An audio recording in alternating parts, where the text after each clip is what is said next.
The bells of destiny ring. A princess walks toward a life she did not choose. A heart beats for love. A crown demands duty. And in that moment, everything collides.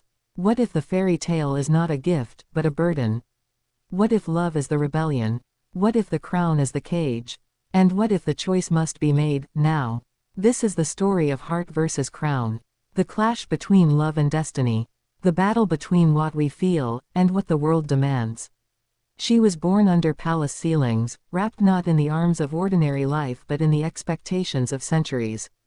From her first breath, her lullaby was the whisper of history, reminding her of the throne waiting in the distance. Yet in her chest, beating furiously, was not the rhythm of kings and queens, but the rhythm of a heart, fragile, tender, human. Every royal child is told, you do not belong to yourself. You belong to the crown, to the people, to the past, and to the future. But what if the heart refuses to surrender? The crown is polished, heavy, untouchable. The heart is soft, invisible, reckless. Both cannot rule at once. One must bow. And so begins the tale. The people saw a perfect princess. Flawless smiles, poised gestures, the daughter of kings walking as if born to command. Yet in private corridors, behind locked doors, she was a girl torn in two. The diaries hidden under her pillow did not speak of statecraft, treaties, or duty. They spoke of laughter in secret gardens, of hands held in the shadows, of stolen glances that no crown could ever approve. Her love was not royal. He was not chosen by history. He was chosen by her soul. And that made him dangerous. Every fairy tale warns of forbidden love. Every dynasty trembles at its whisper. For love has the power to topple kingdoms. And yet, how could she silence her heart when it roared louder than the trumpets of the palace? Imagine standing between two doors.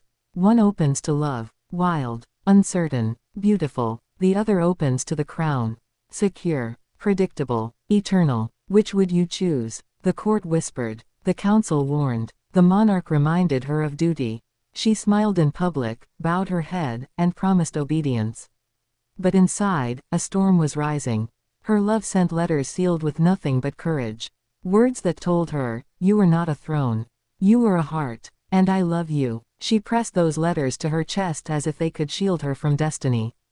But destiny was relentless. The announcement came. The crown had spoken. A match was arranged, politically perfect, historically sound, and emotionally hollow. The world cheered. The people celebrated. The palace shined brighter than ever. But in the silence of her room, tears traced paths across her cheeks. How could the world applaud while her soul shattered? The heart begged, run. Choose love. Leave the crown behind. The crown thundered, obey. Choose duty. Sacrifice love. She could not silence either voice. And so she lived in two worlds. By day, the dutiful heir. By night, the secret lover. But secrets are fragile, and the crown watches everything. One evening, under chandeliers dripping with history, she met her arranged suitor. He bowed, spoke in careful phrases, and smiled as if he understood her torment. But in his eyes, she saw not love, but calculation. He, too, was a prisoner of the crown.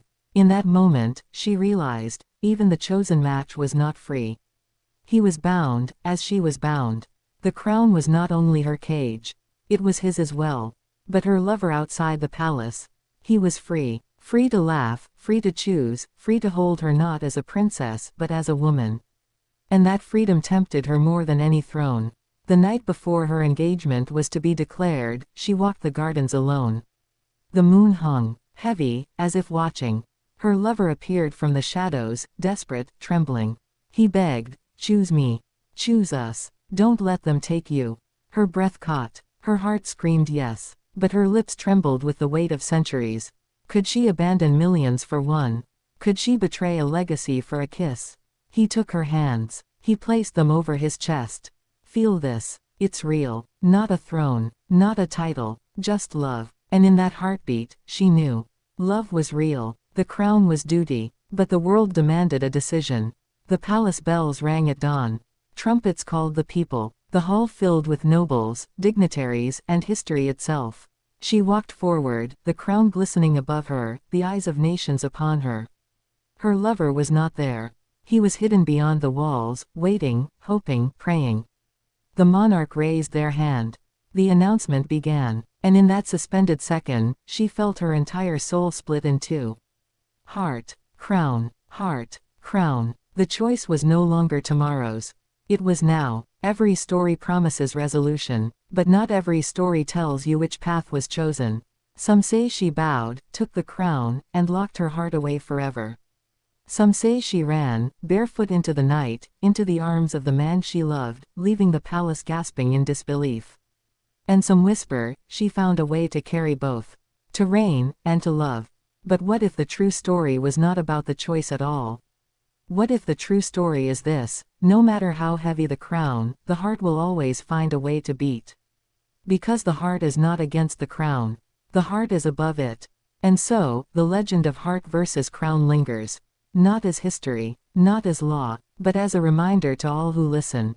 That no matter the weight of duty, no matter the chains of legacy, no matter the whispers of tradition, love is the only throne that lasts forever.